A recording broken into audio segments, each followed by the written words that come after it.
Une grosse déception. Oui, on va pas se cacher, hein. C'est une bonne déception. Bon, essentiellement ce troisième carton. On part au vestiaire, on est dans ce qu'on veut faire. Et quand on revient, on n'y est plus.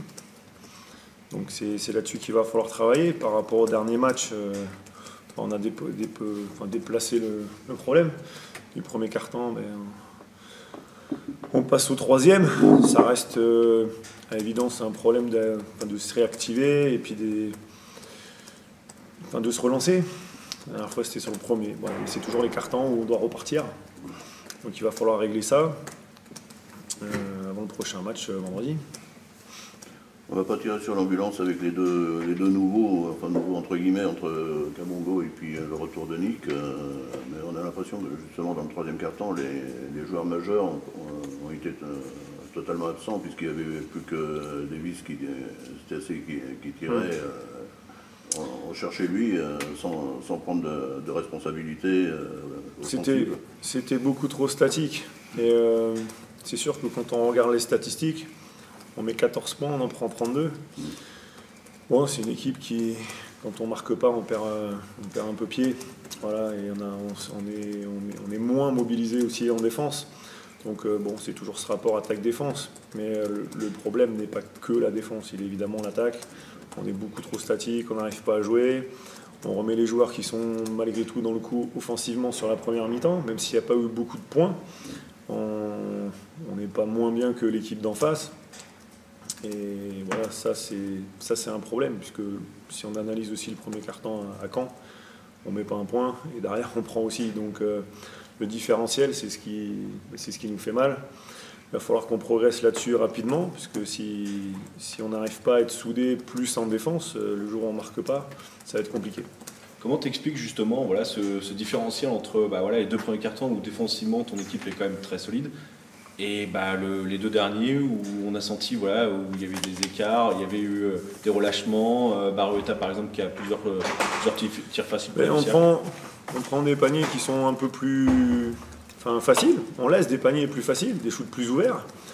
Ils n'ont pas eu beaucoup d'adresses comme nous sur la première mi-temps et là ils font mouche. C'est ça qui va nous déstabiliser, puisque nous derrière on n'arrive pas à répondre, on n'arrive pas à rendre l'appareil en attaque, et c'est le point sur lequel il va falloir essayer de trouver plus de fluidité et plus de façon de marquer différente. On avait beaucoup plus de rythme sur la première mi-temps. Après, quatrième quart-temps, on essaie de truquer, on refait encore la zone, on essaie de trouver des choses. Encore une fois, c'est de l'impro. Quand on n'est pas bien, on essaie de trouver se rapprocher au maximum de l'adversaire. Donc on prend d'autres stratégies qui sont complètement improvisées, puisque c'est ce qui nous permet aussi de rester sur le quatrième quart-temps. Et puis l'absence de Ron a quand même beaucoup pesé aussi. Ça c'est préjudiciable, mais après. On a une équipe qui dit que le prochain match, ça ne sera pas un autre joueur, il va falloir compenser. On avait quand même 10 joueurs ce soir, donc certes Ron c'est notre meilleur scoreur. On avait évidemment axé pas mal de choses sur lui, ces deux entraînements entre les deux matchs. Bon, il ne peut pas jouer, j'apprends ça avant le match. Bon, c'est comme ça. Il faut s'adapter, on va pas se cacher derrière ça. Hein. S'il y a pas Ron et puis qu'on arrive à mettre 2-3 paniers de plus sur le troisième quart-temps et empêcher 2-3 paniers faciles, on est dedans.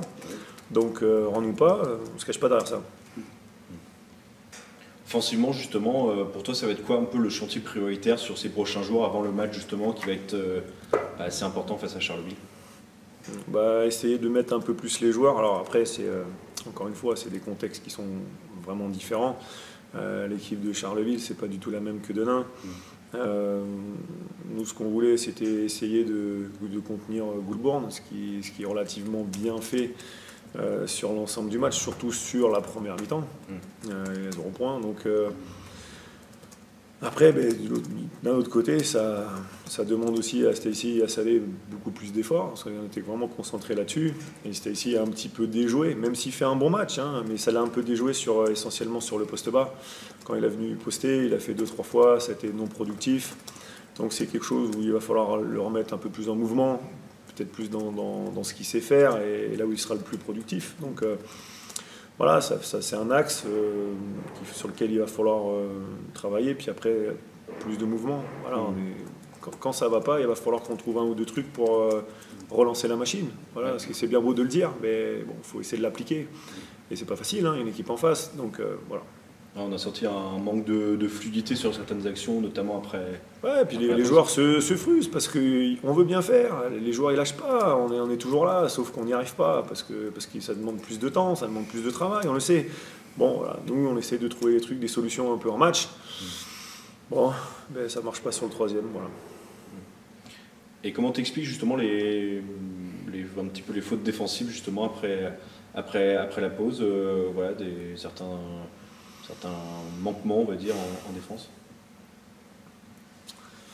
Bah, il faudrait que je regarde un peu plus la vidéo pour être précis, mais on n'est pas venu, on appelle ça des bumps sur les pics. Voilà, ils ont été plus agressifs là-dessus. Donc après, on a essayé, nous, de contre-attaquer, par exemple, sur les pics. On a un truc technique, mais on a steppé un peu plus pour essayer de stopper plus le ballon. Après, derrière, ça ouvre un peu plus les shoots. Donc voilà, on peut pas tout arrêter. On voulait arrêter leur mouvement de balle, leur rythme. Bon, on l'a fait, mais après, voilà, ils savent bien jouer. C'est une équipe qui joue depuis longtemps. Même s'il y a eu des petits blessés sur l'année, ils n'ont pas changé l'effectif comme nous. Donc voilà, leur meneur, il est bon pour trouver les extra passes. Et après, derrière, il y a des bons shooters. Du coup, ça marche pas trop. On essaie de mixer avec de la zone. La zone, on les tient. Après, évidemment, c'est la Pro B, donc les joueurs ils s'adaptent. Donc on prend 2-3 paniers. Bon, alors on repasse, voilà, on a essayé de brouiller les cartes, mais bon, c'est eux qui avaient l'avantage. Quoi qu'il arrive, ils avaient l'avantage. Troisième quart-temps, on avait quand même le 5 qui était le plus productif en attaque, on marque pas un point. Derrière, quand on fait les rotations, bah, on est obligé de subir, quoi. Voilà.